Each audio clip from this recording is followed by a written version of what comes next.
Soomaaliya waa wadankii qaaradda Afrika, godob ahaan geeska Afrika, weliba waxaa la wadaago dhanka galbeed dalka Itoobiya, dhinaca waqooyi galbeedna dalka Djibouti, dhinaca koonfur galbeedna wadanka Kenya, gacanka berbera dhanka waqooyi iyo dhanka bari ilaa koonfureed badweynta Muqdisho ama Soomaali Peninsula Sea.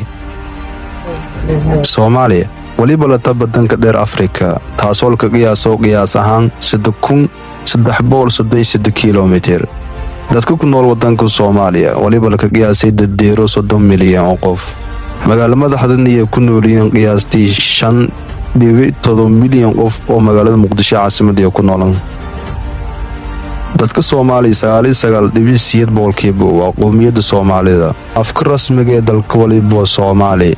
afafka kale ee dunida la xiriirayso waa Carabi, maadaama ay afka diinta Islaamka. inkastoo afku koowaad u seeyay af Soomaali, haddii waliba uu shalbay afar lahjadood. maay oo lahjada asalka ee hooyada af Soomaaliga, maxaatiri, afgari iyo afbaraawe. Soomaalida waa dad taariikh faawiin leh, boqolkiiba boqolna waa muslimiin sunni ah. dadkaasoo jeel diintiyo iyo dhaqansho, waan iyo ka faanay meelolbiyo dunida iyo ku roogaan.